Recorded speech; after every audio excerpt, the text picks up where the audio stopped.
Not Just Crew.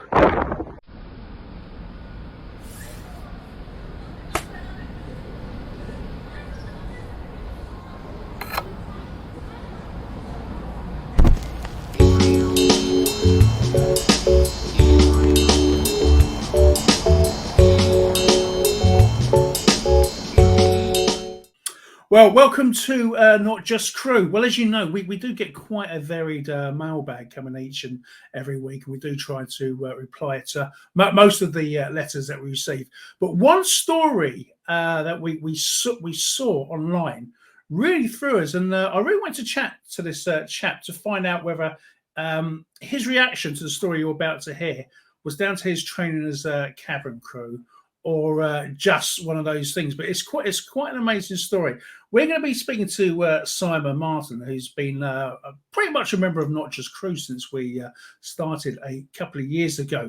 Now, his story hit the West Country and a couple of radio stations here, but I really wanted to bring it to light to you guys because it is quite an amazing story. But before I bring Simon Marton in, I'm going to bring another Simon, one you know and love very well, Simon Costello, who's he's literally landed back a couple of days ago. He's still tired, but he's jumping on this show right now, and his room will not be as tidy as my one. But listen, let's bring him anyway. Simon, hola. Welcome back. Yeah, I know you've been tired. You literally just landed not so long ago, so thank you for joining.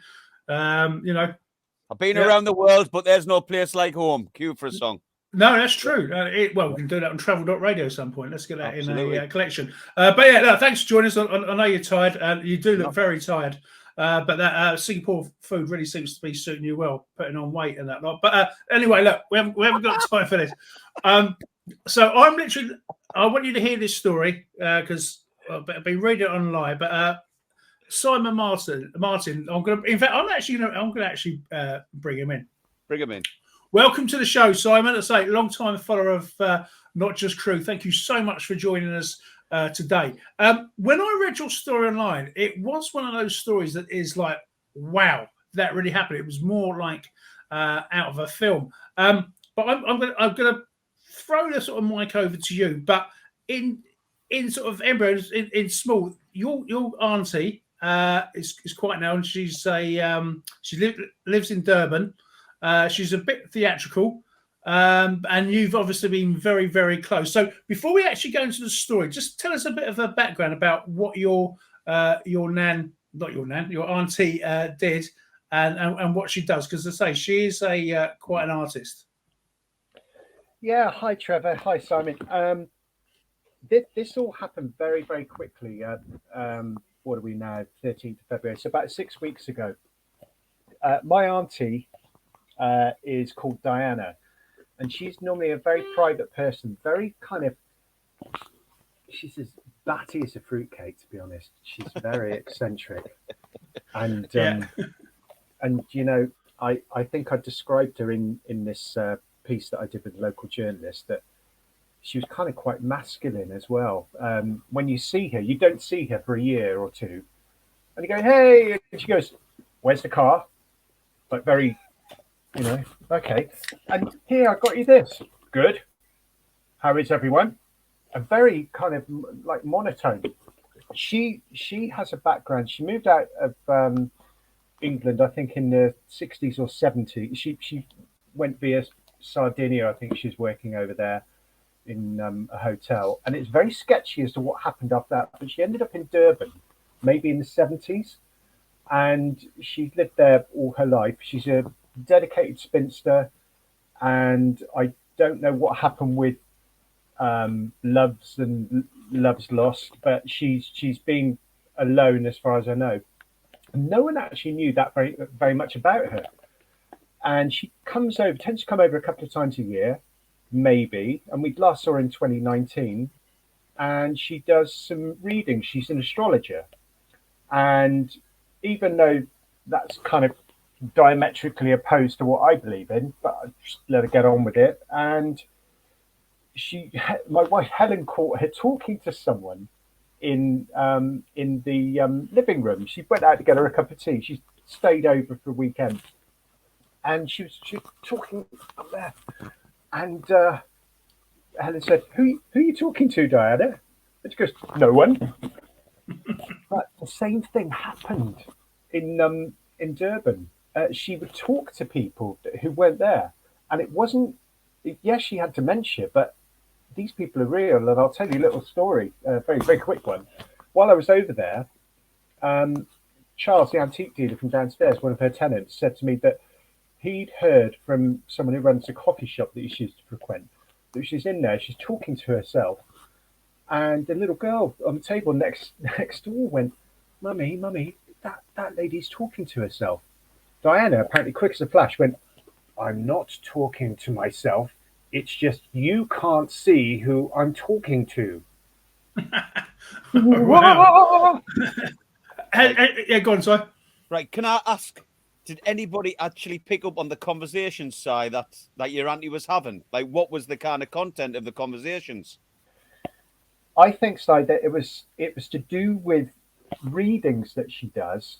And I think that what we're talking about, if I can be on the level with you, when you open yourself up to that kind of thing, you've opened yourself up to a world of familiar spirits. And so the content would be talking about a particular client, I guess, or what to do about such and such. And these spirits were allegedly giving her intel. So a whole world that is kind of foreign to me, but strange stuff. So I got basically that's the background to her. So the conversations that you were listening in on, were they quite concerning? Were they like alarming? Were they freaking you out, or did they kind of make sense? Well, put it this way: when I actually ended up in Durban, and I could see she was trying to hold a conversation with me. She'd suffered a stroke and dementia in the last couple of weeks, the week or two before, and so all this happened because I got a phone. Sorry, not a WhatsApp. It ended up being a WhatsApp, but it was an email out of the blue to say, "Your Aunt Diana, you need to come over here and sort something out that's happened to her." Gave me precious little info to go on, but I eventually got there after 24 hours of traveling because you have to go through the houses to get there. And I saw her having conversations. She was having conversations with me, but she kept talking about the messengers and and it was garbled. She knew what she was talking about, but it couldn't quite get through. So she would talk about things like, you need the boring. What on earth is the boring? And you need the washing powder. But these were substitute words because of her dementia, substitute words for everyday things. So we tried to interpret, like, does the boring mean the washing powder? And just so put that to one side. But she kept going on about the messengers say that everything will be all right if you do the body corporate, and thinking, what on earth? We're going to legal lingo now, which, I've been trained in legal lingo, but it was just, you could tell she meant something, but her messengers, her spirits were telling her stuff, and it was kind of quite unnerving, and I didn't really like being there. How often did you used to go out there anyway? I mean, it sounds like you're obviously very, very close. Was it a yearly thing? Obviously, you were in the airline, so I wasn't sure if you got, still had concessions. But obviously, you were quite close to it. So this dementia had been happening for a few years. Well, because she's so private, Trevor, I had no idea. She kept her life to herself and gave us snippets of info that we might need. Like she would say, "Oh, I'm not going to come over this year because they're taking copper wire off the roofs and selling it, and so we thought, and hence she's got no internet or no phone line." But it transpired, we believe this because South Africa has a great deal of poverty. I'd never been there before, by the way, so this was the first for me to actually go there. But it transpired that there was no internet or no copper wiring to speak of because she deliberately unplugged or disconnected her phone in 2014. I was later to find this all out while I was over there. Oh, wow. She didn't have any electricity in the flat. She owned 3 flats in a block of 4 and was always apparently wanting to buy the 4th so that she could sell up and then move to England. But none of this ever happened over literally a couple of decades. I asked my dad, he said, she has been talking about this for years. She would never do it.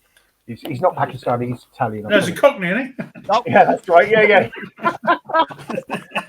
Okay. But let's take it forward because it did make the headlines. So take us through literally the message you were getting. So initially, you had a message from a concerned neighbour, because in the meantime, you were getting the impression that everything was pretty much hunky dory with your auntie. In fact, she was doing very, very, very well in her astrology. So what happened? Take us through it. Well, I'm now on the sofa with my wife watching a film on Netflix. Everything completely as normal as apple pie on Friday, 30th of December. And I thought halfway through, I'll just get a snack from the kitchen. I'll check my phone. So I got an email and it went, "Your Aunt Diana" in the subject title. Well, aye, she's dead. Because the year or two before, I'd actually had to send the police round from Durban. I'd only ended up getting the colonel of the police regiment or whatever it is over there to go and check her back. She's fine. Here's her new mobile. She'll get it topped up with airtime tomorrow. Okay, fine. She's okay. But during the lockdown over there, they did a vicious lockdown, and apparently it was more stringent than it was over here. I don't know why, but it was, and she didn't get to do anything. So I go fast forward to a few weeks ago. I get this email from a lady called Sue at Safari's. I can't even remember what the email address was, but she runs a Safari business, unsurprisingly. And she was the emergency contact. And Diana told me a couple of years earlier that she would put her down. So there I'm thinking, yeah, okay, she's died. They gave me jack information. And so I did a WhatsApp call with them straight away. And so Helen and I put the film on pause. This is a bit more important. And we ended up ascertaining just a tiny bit more, but it looked like she might have had a stroke. And that was all I knew. And Helen mouthed me, she goes, "Simon, you've got to go." So we dashed upstairs, got on the iMac, booked a flight. And that was for the next day. So 9 a.m. I left the following day on New Year's Eve, just gone, on the coach at 9 a.m. up to Heathrow for about 11 or 12.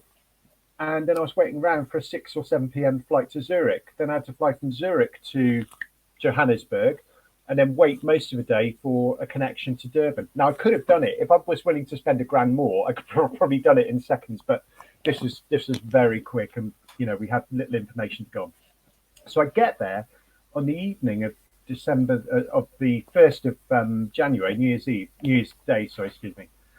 And I'm met at the airport, kind of well-to-do lady, Sue, gives me a big hug. They drive across in their Mercedes across town, half an hour, 40 minutes, get to the flats.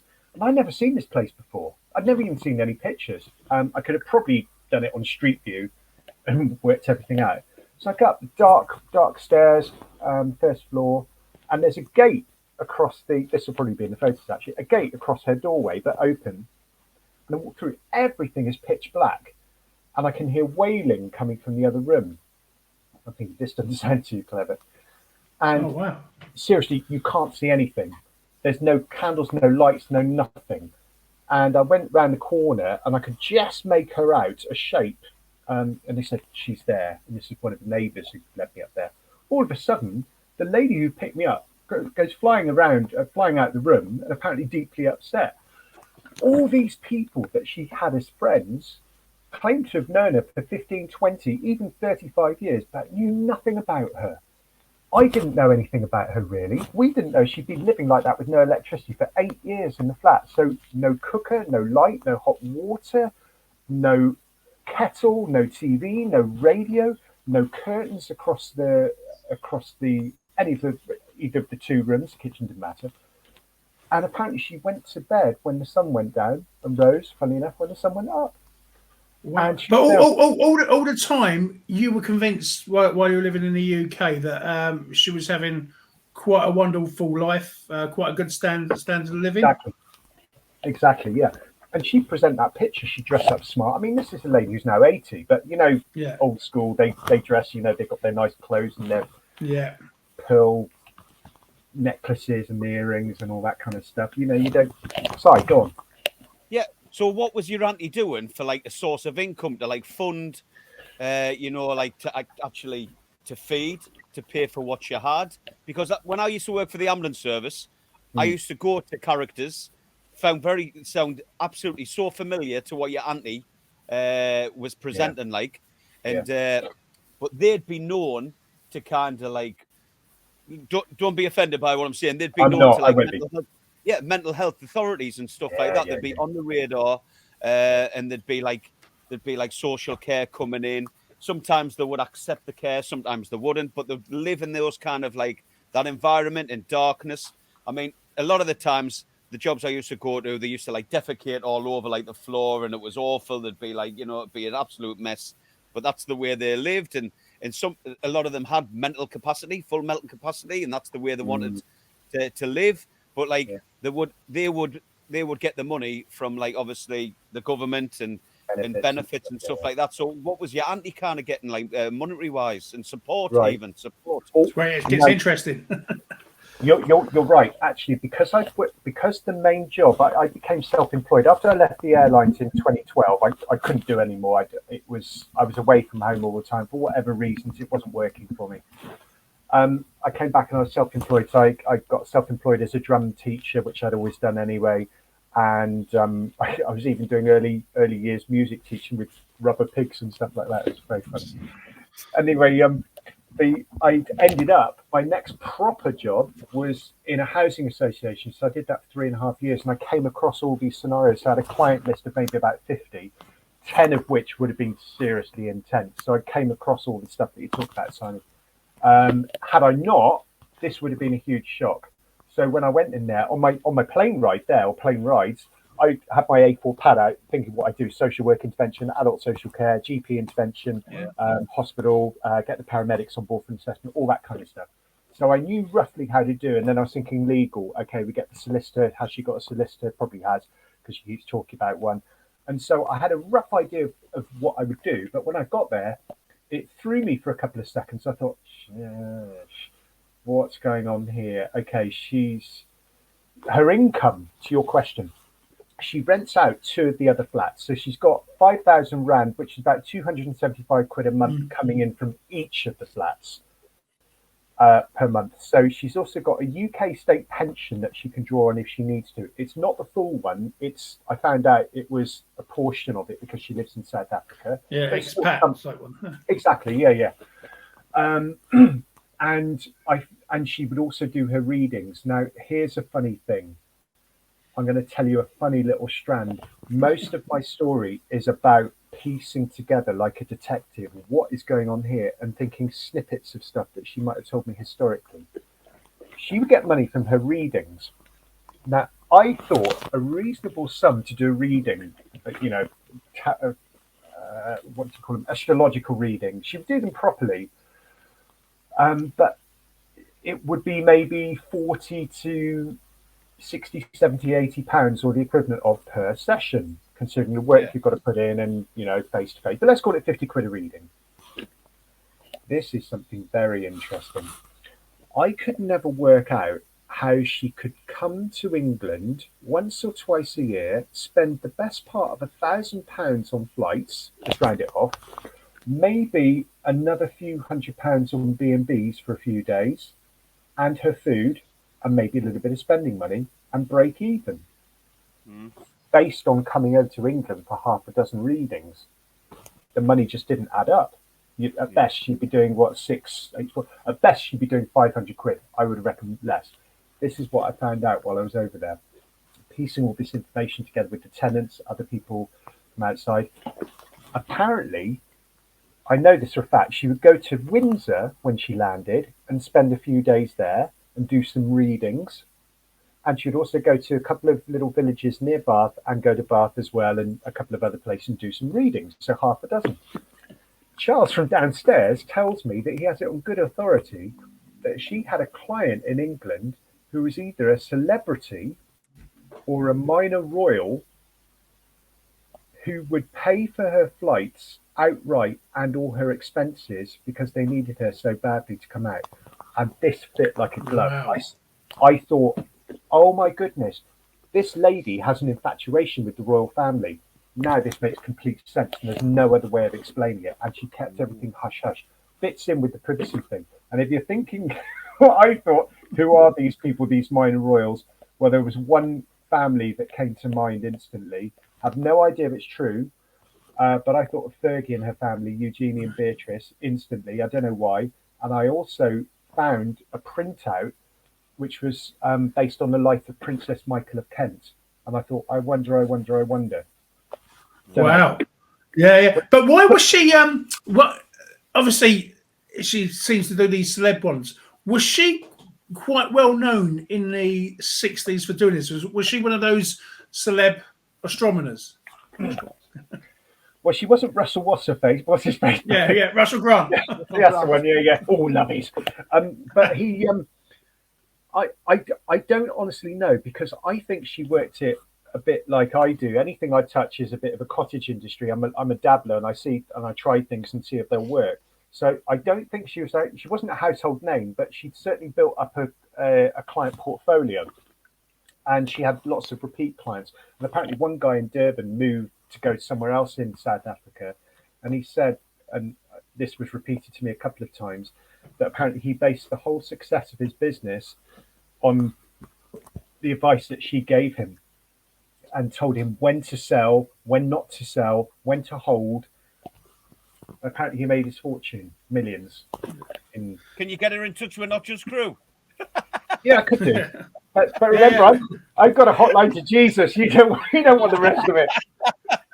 So what I was going to ask, Simon M, this is, I mean, we're aware she had dementia, and that was quite clear. It also seemed that she knew that herself. The reason I say that is because she would literally go down to a print shop and send an email from there, recognizing that you would think it was from her. She was sending it from her own flat. So there was a bit of subterfuge there, wasn't there, really? So she sort of knew exactly what she was doing. I think she did, Trevor. She was kind of, I wouldn't have said she's lovable, although we loved having her around and making her part of a family, because she was so on her own that you knew that someone so eccentric wouldn't necessarily have the capacity to be a friend with someone. But you know, like a friend we traditionally confide in. But she made herself so insular. But I knew there was something cagey possibly going on. But we thought, well, she's telling us what she tells us. But she would go to this local print shop called DYZ Enterprise. You can look it up online if you like. Yeah, I haven't got it here. I found it when I was down there in a shopping mall called Glenwood Shopping Mall, funny enough. And it's got a spa, SPAR, a coffee shop upstairs. And I was starting to piece things at the pharmacy downstairs. I thought, oh my gosh, this is all starting to make sense now. Everything she told us enough to let us know that everything was all right, but not exactly how she was living. And I found out from Danny, the tenant upstairs, you see that bench over there? No, I missed it. I said, well, when we go to the spa tomorrow, I'll show you. And he said, see that bench now, just down by the shopping trolleys? I said, yeah. He goes, that's where she came every single night. She'd buy a snack at 5 or 6 o'clock in the evening, eat it on that bench, and you wouldn't disturb her if you saw her. She'd kind of eyes glazed over, and then she'd eat it and take a taxi back to her home. And that was her routine, her pattern every single night. I mean, that is amazing. Because, as I say, I mean, I've known people with dementia. Some of my own family have had it as well. But to keep that routine, firstly, with my own grandma, she used to play the game bridge, and that kept her quite sharp, although she was starting to get dementia at the end. But for your aunt to know, actually have a literally a regimented routine, that's the only way to describe it. And had that started to stop before before her neighbours contacted you?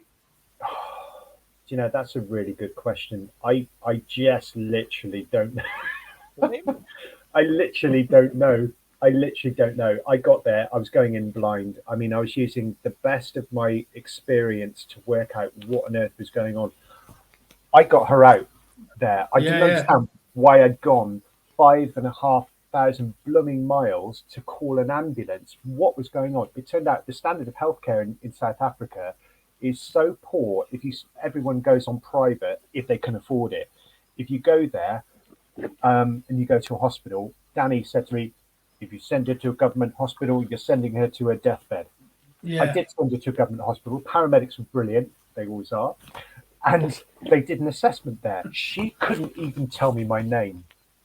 And at that point, one of the guys, the lead paramedic, he said, "We've got to get her to hospital." So I went with her, and that's the last I saw of her. And actually, a little part of me, remind me to tell you about the story about going home on the airplane. This is good. But a little part of me, or a major part of me, thought these guys have actually kept her alive. Her tenants, and Adelaide and Gerald, who are the groundskeeper and his common law wife, black guys who lived there in a shack for the equivalent of, they're paid £10 a month to stay there, and they look after everything. It wasn't Adelaide's job to look after my aunt, but the two tenants, bless them, they bought the vegetables and all the food that she'd need every day, yogurt and stuff like that, to keep her alive for 7 to 10 days until I came. And we worked it out how we would keep her going. And then we got to hospital. And that's when things changed. She's still there. Go for it. Yeah. Yeah. Just to go back just a couple of minutes ago, talking about mental health and dementia. Yeah. I've had a lot of experience with a lot of patients where you turn up, you're already pre-warned about mental health conditions, or whether they were suicidal or self-harmers or just calling out for help. But I used to find a lot of those patients that I would attend to, the more switched on, smartest, very alert individuals on a different level to how we kind of probably think and function as humans. Because obviously, for whatever reason or whatever things function in their brain, they don't miss a trick. They've got the routine. Yes, they've got the routines. They're very disciplined. But the solar, the watching your every move. They're picking up on every word you're saying, so you can't put a foot wrong. Because if you say something out of turn, they're on you like a shot, and you're like, oh, got to be careful here. They're very, very clever, and a lot cleverer than a lot of the people that I used to work with, to be truthful. You know what I mean? But I used to be so much awe of how clever they actually were. But obviously, there's something else going on inside of the minds that is just not functioning correctly. But I did feel sorry, but I was still just blown away by how intelligent these people would be. So amazing conversations I would have about all kinds of things, about astrology, about spiritual sides of things, and voices that they would hear, the conversations they would have with people. And I would because I'm not like that. I don't think like that, but I'm open-minded, and I'm, it's they can't just be what we experience in this world. There's got to be other things. Big old universe out there, isn't it? So for them to kind of give me all of their experiences, I would accept it and understand it and not dismiss it, and go on the journey with them. Well, right. Can I just jump in? What was the David? Just what the state of the flat was? I know it was in darkness when you arrived, but was it tidy? Was she sort of living in sort of squalor? Trevor, it was horrible. I'd seen horrors. I mean, what mental health? Hey, look at that! Oh yeah, look at that. Listen, chances of that. Simon J Marton stands for genius. Oh, okay, yeah. Or journalist. There you go. Yeah, the flat was horrible. When I got her out into hospital, I thought, every day I'm going to get a call to come and get her because she's going to be discharged. And I thought, this is not what I want. I owe it to the guys. This is what I wanted to say. I owe it to the guys who've been looking after her to actually do right by them, because they thought they were going to lose their houses, their flats, their homes. And I said, look, I'll do everything possible, but I have got no legal rights to this. I've got no power of attorney. This is something that came out, actually. If you don't have power of attorney for people who are close to you, then you're going to get, this is the warning, you're going to get caught in something similar to what I got caught in. Hopefully not, but I'm just trying to explain to my dad, yes, when I get down that path, then we do something. No, I said it'd be too late, and all this is just a nice story to listen to. But yeah, her flat was terrible, and I slept while she was out of the way of the flat. I slept there for 7 to 10 days. 10 days while I was there. cockroaches came out at night Oh no. a lot, and some were coming out from underneath the sofa, which she called a bed. And I was slept on the floor. I lit candles. I didn't like the atmosphere in that flat, but I was there. I just made the best of it. But it wasn't nice. I mean, 10 scuttled into the toilet area when I went in there for a wee about 8-9 o'clock at night. They all scuttled behind a brick, and they're horrible things. Some of them jumped out on me up my arm. It wasn't nice. Yeah. And your breath. yeah. Well, would they? I mean, and there's a good chance they could have got into the other apartments as well once you got an infestation like that. But I mean, was it? Because look, I mean, I've been to both Simon and I have been to South Africa as well, and we've seen some lovely complexes out there. Was your aunt's house generally considered one of the nice areas, like a gated sort of community? Yeah, it wasn't far from a gated community because I stayed at a guest house up the road for 3 nights before I realised that my money was going to run out, because I thought I'd be staying at her flat, because that was what I thought. She painted this nice picture of where she lived, and all of a sudden I thought, oh my gosh, all my direct debits are going to come out of my bank account, and I've got to work out how I'm actually going to be able to afford to stay here for 14 days. Yeah. And so it was a very real thing. I panicked and I ended up back at Joburg, changed my flight, and then I'll tell you a little story in a second if you've got a minute. But basically, yeah, the area was okay. It was fine. And a view in the distance of the port of Durban above house roofs. Yeah, it was all right. Can I tell this little story about what happened? No, yeah, of course you can. Tell you what, Simon. Oh yeah, Simon, tell us that story. We're just gonna break for a short break. We're gonna get a few adverts in there. And then we'll get back to you because we've got loads more questions to ask you. Stay tuned. Be right back with Simon and Trevor at Not Just Crew.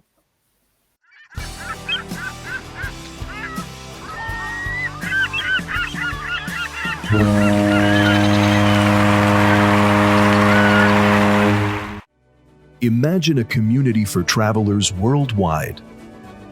A platform which brings people from all walks of life together. We are Travel.radio. Whether you work in the sky, on the ground, or sailing across the globe, take us with you wherever you go. A radio station and media platform to fuel your day. Visit Travel.radio now.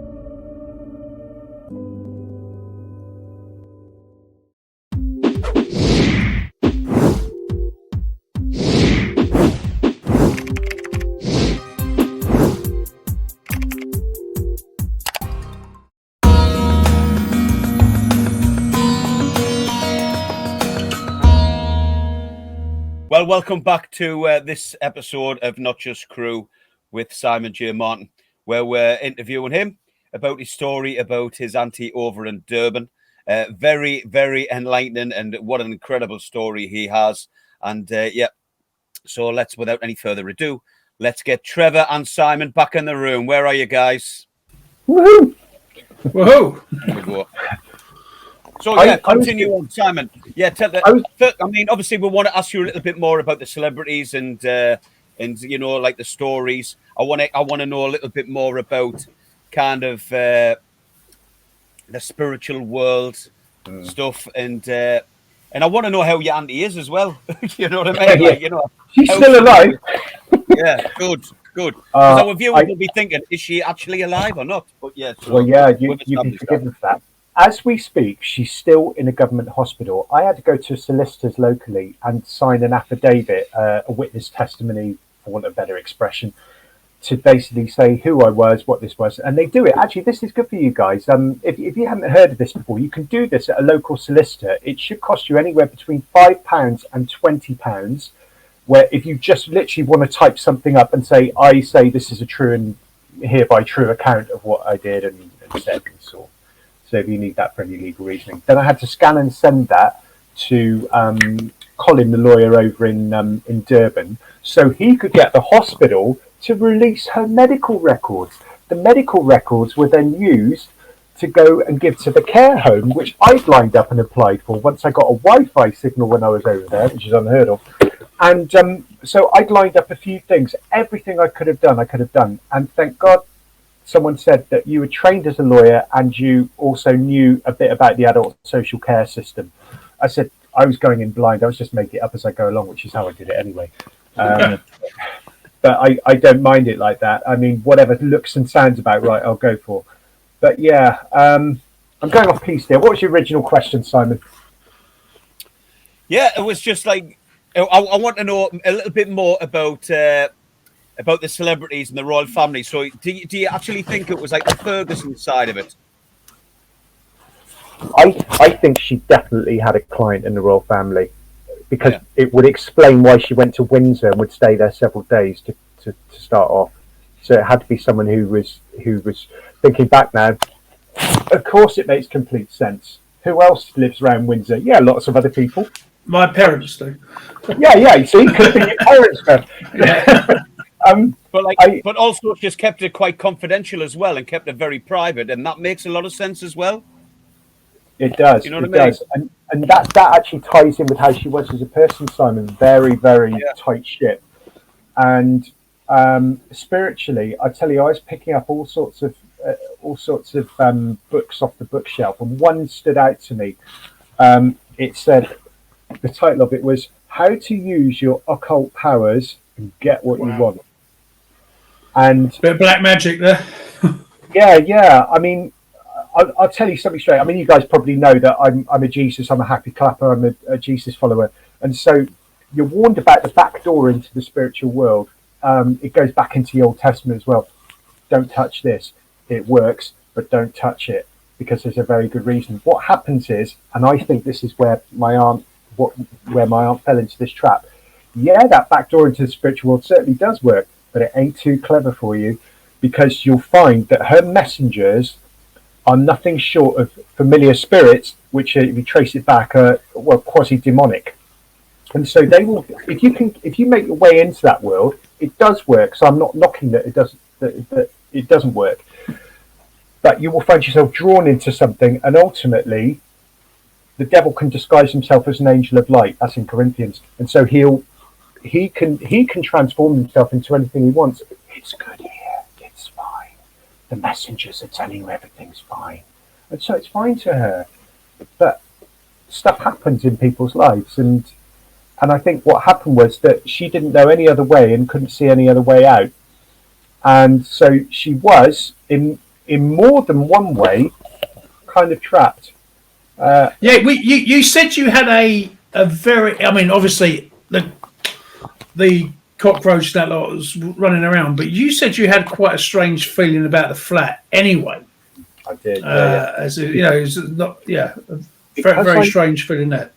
Yeah, because I know that, when you can walk into somewhere and feel this ain't right, for whatever reason, a building or something, or you can't even explain it. But when I was there, because I knew because I had my suspicions and I knew the sort of things that she would invite in, it was like, even though I carry my presence, or hopefully the presence of God wherever I go, don't ask me why he chose me, that's another story. But I felt, okay, got to be on my guard here, because there's stuff been going on here that, I mean, this is such a massive subject, but yeah, it never felt right in there. And that's why I had candles. I found every single blooming tea light that she had, which she would never use, and candles and just light them at night until T minus 48 hours, they were going down, and I thought, I've got to preserve the ones that were going to be there. It's not that I ever felt afraid, because I wasn't on my own, but I just felt, treat with caution. Simon. Yeah. Right, listen. It's like it's clear to me that you sense and can feel things, right? Because I've had first-hand experience of, I'm not going to say you touching me, because that would be wrong on level. But like last year, like there was things going on in my private life that like not many people knew before that even happened. You know, very early stages. And you reached out and sent me a few things through the post before I'd even kind of announced what was going on. And that thing going on was happened to be my wife, who had unfortunately got bowel cancer. She'd been diagnosed with bowel cancer. There was all kinds of things going on in our situation. However, out of the blue, you sent us these couple of things through the post that I found, well, blew us away, to be fair. I was like, you know, it's like, if you'd have known, then I would have understood, but you didn't know.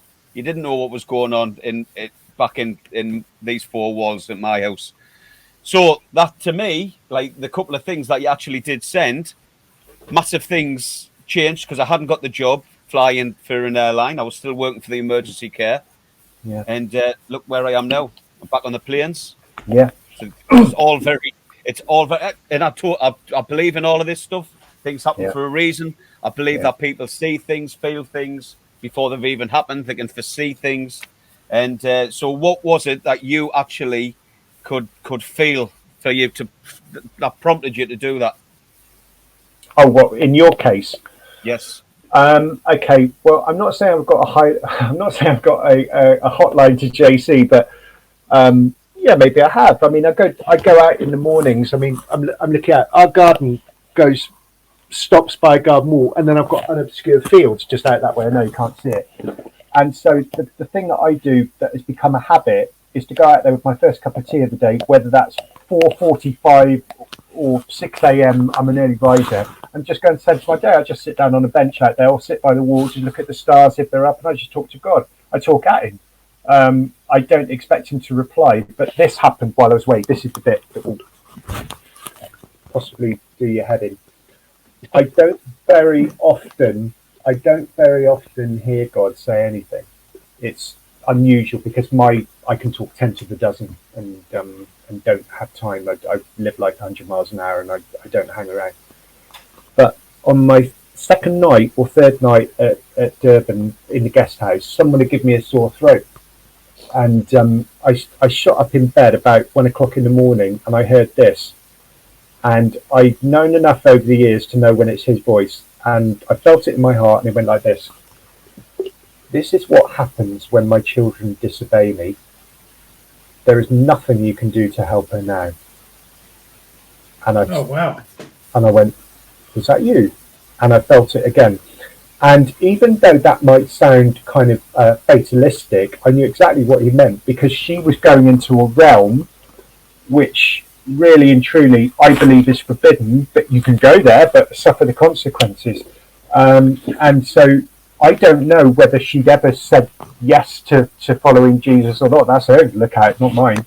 But in that moment, I felt, well, if I don't do anything for her, I've got to do it for her tenants because they're the ones who've helped her.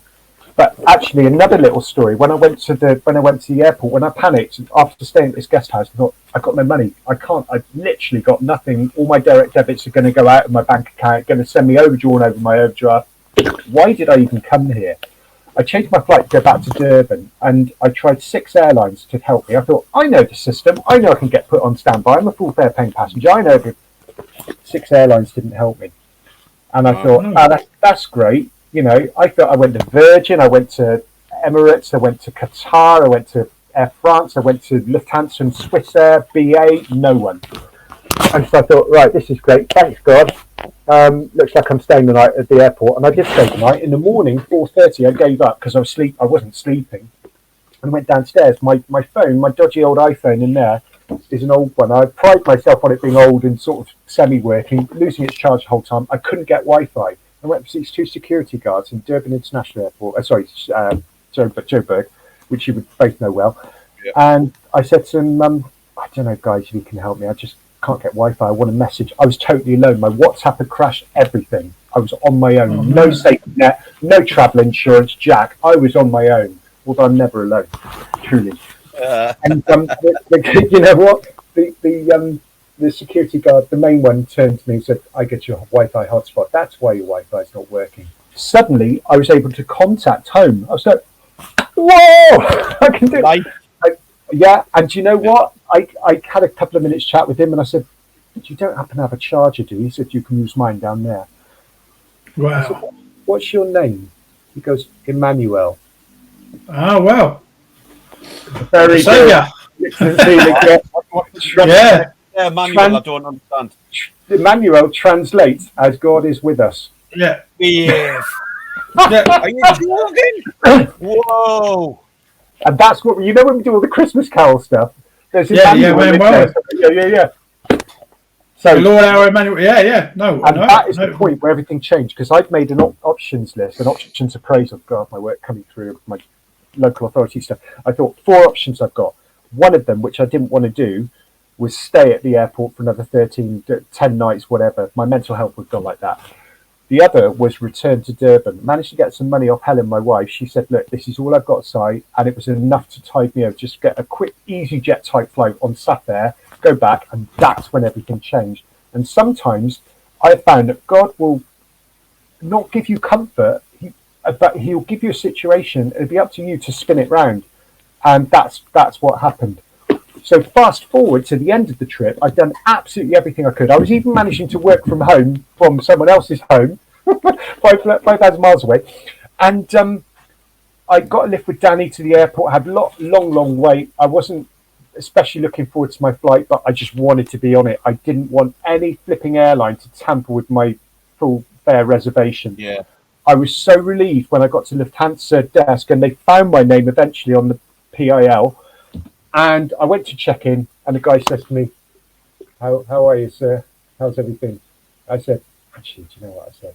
I've had a shit time here. But I said, I'm so pleased that I'm getting on the flight and going home.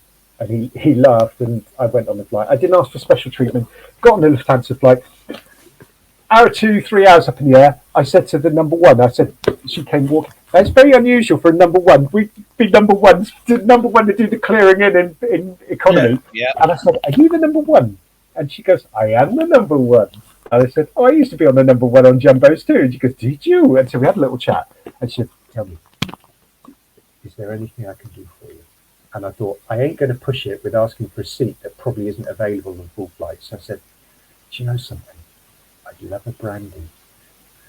She came back 15 minutes later with half a wine glass filled with brandy, which could have only come from first. And I sat there like a king in economy, and I thought, do you know what? A day ago, I was sleeping on a floor on several sleeping bags with cockroaches running around, and now I just feel like an emperor. And it wouldn't have mattered. And I was just so relieved when I got home. In between all that, I was just trying to sort out whatever I could at the flat, even going through possessions, identifying paperwork for the solicitor, bagging it up in what I thought would be good evidence, because she had a court case going against her as well that I was later to find out. It's just like, oh my gosh, how much more twisted and weird does this story get? But here I am, and I'm really happy to talk to you guys about it. Yeah, well, one really quick question, Si, because I know we're running out of time here on the clock. The fact she was in Durban, you've got legal stuff going on. How's that resonate with the two different legal systems? I know South Africa is pretty much based on British law, but obviously there's sort of been changing. So how did you overcome that hurdle? Well, fortunately, one of her friends on the WhatsApp group before she died for me, her son was a lawyer, or is a lawyer, a young guy in his 30s, and he said, what you can do is apply for, so I'm taking them off now, you can apply for curatorship, which is kind of like legal guardianship. And I said, would it be fair to say, Guy, that the legal system is based on English law? Yes, it is, but more Dutch law. Afrikaans. Stop, yeah, exactly, yeah. Just stop with these impressions. I could go to my dad in a minute. Samuel. Anyway, so I got a rough idea that what could work in English law would probably be broadly similar to South African law, and so it kind of worked. I'm not a details person, which is why I'd have made a rubbish lawyer. I'd have been all right if they're there, but the details, sweet don't bore me with that stuff. That'd be £200, please, yeah. Well, why not? Well, look, sorry, that's an amazing story, and I'm glad to see it sort of. I mean, obviously, it's still going on as well, but I mean, it sounds like it's quite a trip for you, mentally, physically, and sort of spiritually as well. It's been quite a journey. But I know Simon's, and listen, I'm going to give you a chance to plug both your books and your social media in a minute, and even your drumming lessons. But Simon Costello, any last words, sir? Yeah, if I were you, I wouldn't want this story to end. I'd want to kind of find out I think you've got a bit of a gift as well. In fact, I'm certain you have. But I think there's an opportunity there for you to connect with and continue on from your auntie. If there's some way you could get in touch with those celebrities or the royal family and introduce yourself and just let them know, because I'm sure they'd want to know the family. You know what I mean? Your auntie, the auntie's like who they've been dealing with. I think it's quite cool. Well, thanks for that. Yeah. Also, she's got her old phone. Have you checked out any of the numbers in the address book? This is the joke. She couldn't even text properly. She's like all fingers and thumbs. And she had one of those basic brick Nokias, which I kind of miss. But yeah, she didn't have anyone plumbed in on her phone apart from a handful of local clients, unfortunately. But do you know what? I was so relieved to get home, and I don't normally feel that relief. You know, I love flying, being up in the air, and I don't get to fly as a passenger very often. But it was one of those weird journeys where I thought there was an actual purpose to going. It wasn't just a holiday, and I just did what I could. Whether I did it well or not remains to be seen. But hopefully, the last hurdle of getting her into the care home is this happens a lot. Si, it's like when it comes to like. When we have our background in the history that we've got in aviation, we know all too well what it's like to travel. And whether you're on standby, like 1 minute, you don't even know if you're getting on the plane. You're just kind of hoping for a jump seat. You know, you're thinking, please, God, just get me on. Stickers on the wing, stickers in the hold. You're going through all these emotions of stress and worry. And then, whoa, in a heartbeat, next thing you know, you could be sitting in the same situation in upper class next to a movie star, drinking and eating the finest foods, and like lying in a seat that turns into a bed with the comfiest pillows, working with and like being served by the best crew. It's like that's how incredible working for airlines and being involved in aviation is. It's like you go from being down there to up there. It's brilliant. Yeah. Right, so going ahead and plug you. 2 books you've written? Yeah, 3rd book's on the way, where it's about 50% there. Oh my goodness, what a clever bonks. As I say, Simon J Marton, J for genius. Or J for genius? Or ineptitude. Isn't it G? Not out of 10 for spelling. yeah, that's right. Yeah, that's why he's self-published. And I can recommend Gaffer Tape. My wife always tells me off for your wife? The Tape family. Yeah. Gaffer Tape. Wife, where's this going? Valentine's Day tomorrow. Wow. She's away in Malaga. So I got a whole. I'm watching Lord of the Rings tonight with one of my boys. That sounds dodgy. With a load of gaffer tape. Oh, Lord of the Rings. The old film. It's not a porn. It's not a porn name. My precious. Oh. I love Aragorn. Don't tell anyone. I love the guy. I just wanted to be him. Yeah. Wow. And you'll drum it, which is available still on the crew market, I think, actually. Right. I still teach drums. I got an endorsement deal with a drumstick firm from Canada called Los Cabos. It's kind of like, as I see the world going a wayward way, like a very wayward way. We'll have to chat about this some other time. But I'm not quite as impassioned about stuff as I was. And it's something very weird going on with me. But I'm kind of looking at the world almost detached, thinking, right, I think I know what's going to happen next. And it ain't going to be pretty. So as much as I've got passions, I like music has always been my passion, one of them anyway. Even writing, I'm thinking here today, gone tomorrow. You know, the important thing is we're alive and we've got families and looking after the people we love. I don't think that sounds cheesy, but it's true. No, of course it is. We've all got to an age now where we see things differently to what we most certainly did in our sort of 20s and 30s. Right, we're going to have to wrap this up now because we've gone way over time. Nothing unusual there. Si Costello, a couple of last words from you. Goodbye. Goodbye. That's okay. Couple of words. That's all I asked for.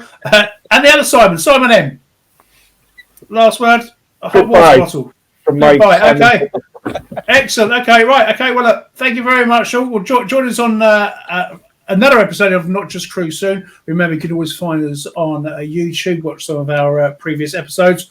Also, you can find Sam and I every Sunday, Destination Unknown, with Trevor and Simon at travel.radio, and that's one not to be missed. Also available, the highlights on a podcast released every Monday. Right, other than that, guys, we shall see you soon. Welcome back to Not Just Crew. And usually with a show, we usually got it bagged up, edited, and can put the show out quite quickly. But since we made the programme with Simon, some sort of more information came to light. And he wanted to add a couple of bits that he felt he'd missed out. So we've delayed the putting out this show just so we can bring these extra bits and bobs, which I haven't heard myself. So I'm quite intrigued. So I'm going to bring Simon back into the studio again.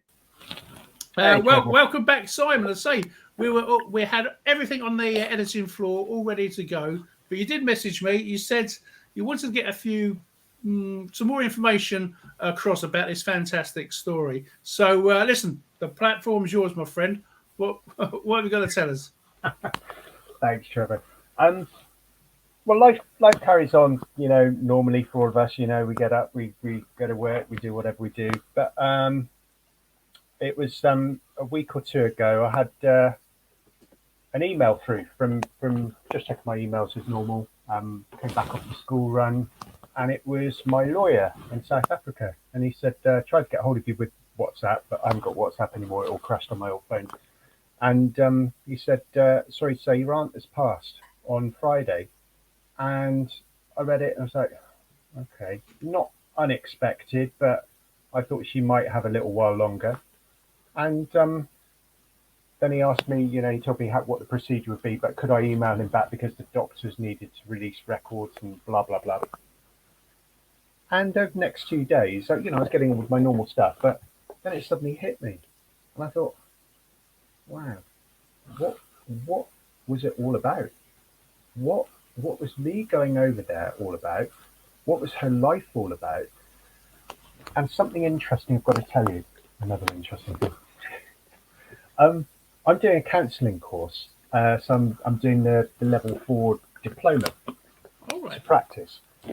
And it's partially academic / theoretical, but most of it is about unearthing stuff in you. And that's the uncomfortable bit.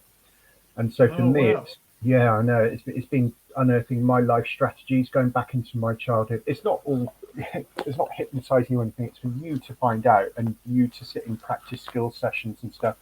And I've had some personal therapy as well, half a dozen sessions through work last year. But I tell you something, I've worked out my own defenses, the way I work, life strategies, I call them. And my one is busyness. And I knew I'm busy. I'm always busy. There's nothing I can do about it. If I've got something in my calendar, man, I'll try and fill it. I will fill it with something. And, And I know. And do you know what it all stems from? Go on in. Approval. I feel like a little boy looking up at his mum and dad going, am I doing all right? I've got enough going on. Am I important to you? And so my strategy is whoever or however it comes, whatever approval I get, if it's a good book review once in a while, or if it's a pat on the head at work, didn't he do well? Or, or my wife saying, that really made a difference. It's like my heart will swell. That's my love language, approval. And it can be a dual-edged sword. So the reason I'm saying that is because I looked at Diana, my aunt, and I thought, I wonder what her life strategy was. And it got me thinking. It got me thinking, Trevor. Her life strategy was to put a front up, hence that no one ever knew her. And I realised one key thing, what it was. She had often told us when she used to come to England that she'd had a hard upbringing with her father. And my mum used to tell me similar stories. And she used to tell her tenants as well, but or people, not many people who knew her, but she let it slip to her tenants. When she was a kid, when she was a young girl, she used to get physically abused by her dad, my granddad, and he would often lock her up in a cupboard. And she must have found that hugely traumatic. I mean, he wouldn't. Locked up in a cupboard, banging to get out. and she would often defend my mum because my mum was the little sister. Yeah. And I thought, how can you not take that into your life? So this explains why later on in life she wasn't going to let anyone go near. Yeah, I mean, you often actually hear this. I mean, you think about, I call them the great generations, the ones before those, the ones that sort of lived through both world wars, and then I mean, I just often wonder what their coping mechanism was. I mean, Julie, my better half's, her father was swimming around off the coast of Singapore with sharks swimming around and being shot at by the Japanese, and yet in later life, similar to my grandfather, who was a prisoner of war both in Italy and Germany, never really talked about it. But I've got to be honest, they never seemed that traumatized, although internally, I'm sure they were massively. So, I mean, do you think this is something they learned to do themselves? Because this is something we say, I mean, you're on a course. I don't think there would have been such a course around in, say, the 1930s, 1940s, or after the First World War. So, how do you think they managed it? Because obviously, it produced some great characters, including your Aunt Diana. So, yeah, what do you think their coping strategy was? I think I've heard this phrase a lot, and you probably will have done as well. We just got on with it. Yeah, kept themselves busy. Yeah, and I think it was hardships, perseverance, troubles, character. You know, we'll never know. Well, we might do soon, but we'll never know what it's like to go through the Great Wars. Yeah. Wars. But you know, I think they probably found themselves in that. I think there's probably a lot more togetherness. I don't know, Trevor. I'm just second guessing, but I think, yeah, we just got to get on with it. But even with some of those characters, your aunt, and condolences on behalf of not just crew, by the way. But even with those characters who always seemed austere, that's the right word. They used to usually leave a small gap in the door for a particular favourite grandson, niece, or nephew. Which again, you should never have sort of favourites, but it can't be helped. I mean. You know, my father, who's passed, or my grandfather, always used to refer to his granddad as a real B word, real bastard. Excuse the French here, and not just screw. Yet with me, he was very kind. He showed me all sorts of skills, and you know, so I just feel like they do sort of leave a gap, a small gap, for at least somebody to come into their life, because to say, I mean, I don't think anyone wants to leave this world particularly lonely or not passing on any knowledge. One thing I think we are good at is hopefully passing on knowledge. And when the day when comes when I have grandchildren, and hopefully that day does come, you know, I can't wait to tell them everything I know. Whether they'd want to listen or not is a completely different story. But I mean, your answer, but your answer was obviously very, very dear to you. So she's obviously had a great influence on your life, and do you think it's an influence that she, you know, was she? How can I put this? Did she want to be an influence in your life? Man, I'm really not sure. I remember the quirky things she used to do. Like she used to have this battered old Waitrose bag, like you know, the canvas ones you get, and somehow she'd always manage to bring. I've got some chocolates for the children. Yeah. And somehow she'd always managed to spill orange juice or something over them. I think, oh, thank you. You know, that's the most influence she was. I think what we wanted, more than her influence us, it was almost that we wanted to love her back into the family. Get to know her better.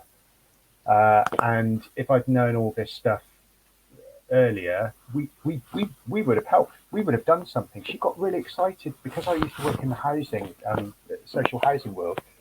I knew I still know how the system works, how you get on the housing register, and because she would have been in her late 70s a few years ago, I said, look, I can get you on the list for sheltered housing. You know, band A, possibly band B, but probably band A, top priority. But you've got to register because you're still an English citizen. But you can lead a horse to water, but the problem is with older people, there's a tipping point. I was only talking to someone about this yesterday, and they love the idea, but they can't quite do it because it's the fear of moving, or the fear of displacing, or changing something. It's just too great. So I've seen this happen loads of times with older people who I used to work with, of which I might soon. Yeah. And do you think our generation and the generations that follow after us will be such a excuse the analogy, but such a closed shop? Because we seem to be, there used to be the British stiff upper lip, which was renowned across the globe. Yeah. But I mean, I think that's gone. I don't know whether it's good or bad. You know, I think some things do like to be a closed shop. How do you see the, especially the British psyche, in say 2 generations from now? Oh gosh, well this is another story. I mean, you know, we've been talking about stuff that's happening around the world. Yeah. I just don't know. When I look at Britain, and I look at Britain in the context of the world, in Europe or wherever the whole world, I don't know if generally as a society we've lost our way, and everything feels messy around the world at the moment, like seriously messy. Yeah. You know, I don't want this to be a soapbox, but I'm going to give you some facts here. I wrote this down earlier. Now imagine world governments, okay, and imagine an organisation that wasn't voted in, but everyone's a member of it who's in a global world government. And I just bothered to look at this. I was on LinkedIn the other day. I'm on LinkedIn, well, pretty much every day, but where I get a lot of info from. But I thought, let me just look up, because someone had posted something about South Africa. And so I just typed in Cyril Ramaphosa, who's the president of South Africa. South Africa's in a blooming mess at the moment with the load shedding and worse. I spoke to someone in Canada last night, and he said, have you seen what's happening with the riots? I said, oh, they're already happening, are they? He didn't clarify exactly where, but I said, what, townships and stuff? Yeah. So I typed in Cyril Ramaphosa, and I typed in Cyril Ramaphosa WEF, as in World Economic Forum. Ping, he's a member. So I went down the list. Someone else had posted something about how great Sanna Marin is of Finland. So I typed in today, Sanna Marin, WEF. Ping, she's a member. Here's another list of members. Scott Morrison, Australia. Jacinda, New Zealand. Matt Hancock, everyone's favourite person at the moment. Boris, Theresa, Keir, Blair. Putin was, not sure if he still is. Zelensky, Macron, Trudeau, Ursula von der Leyen, Merkel, Biden, Kyriakos Mitsotakis, the Greek one. It goes on and on and on and on. So in terms of whether what the England psyche will be, I don't know, because I don't think England is England's anymore. I think that there's definitely a body out there that I think are controlling things behind the scenes. Call it a shadow government, whatever you like, or some people call it the Illuminati and blah blah blah. But I don't know, Trevor. I think we're on the verge of seeing some very, very strange things happening around the world, and I think Britain, because if such an organisation has infiltrated British politicians, then I think you can safely say, and have done this globally, you can safely say, perhaps Britain isn't rule Britannia anymore. Perhaps Britain isn't actually wholly in charge of itself, has got autonomy. Hard one to Well, I know. Well, I think we could all agree with certainly live in interesting times, and I can't remember who quoted it, but it's not very good to live in interesting times. But look, bring it round back to your auntie. Yeah. You know, she's passed on. Funeral arrangements. Will you be able to get out to South Africa? You may think I'm callous about this, but I just got back and was just processing everything, and she died in the hospital on Friday morning, and the hospital were itching to get her out and sorted. So I said, the lawyer said they're already making arrangements to cremate her. I said, okay, got my blessing to do that. I couldn't I couldn't hand on heart relish going out there again, and she would have. There wouldn't have been a service, I don't think, but she didn't believe in anything, so it would have been a bit hypocritical to have a service or something she didn't believe in. Well, what about would you be bringing the ashes back to the UK? Well, funny enough, my dad asked me about that, and I said to him, "Do you know what, Pa? I haven't got the capacity to do anything." Yeah, but it would be nice to have the ashes. And I said, "By all means, if you want to organise it, feel free." And he said, "No, I leave it." And I thought to myself, she didn't have a life over here. So what I've organised is for the lawyer. I said, "Look, when you're passing, if you could give the ashes to Gerald, the guy who lives on site, maybe you can scatter them around the garden." Something like that. That was the most logical thing I could think of. Yeah. But yeah, so that side of it is that side of it is over, and now I'm dealing with the intestacy issue. Yeah, of course. That's what I mean. Even when they've passed on, sometimes the legal side can continue for quite a while. Something I've got very personal experience of myself. All right, so look, thank you so much for joining us again. It's really kind of you to come back, and I know you wanted to clarify a few things. Fascinating story. It's been quite an eye opener, and I'm just hoping. I wonder how much of these skills do go back to being cabin crew. I know it's an easy thing to say because this is a life and death situation, but it's an element of calmness that I see a lot of the crew keep. They just become a practical person, and as we've talked about earlier, just get on with the job at hand. But yeah, Simon, thanks so much for joining us. I know the other Simon's sorry he would have missed this. He's flying himself. He's off in Sydney at the moment, enjoying the sights around there. But yeah, Simon, thank you very much for joining us, and no doubt we'll see you on here again soon. Yeah, you guys are doing a great job, encouraging, motivating, supporting, inspiring. Well done. Oh, lovely. Thank you.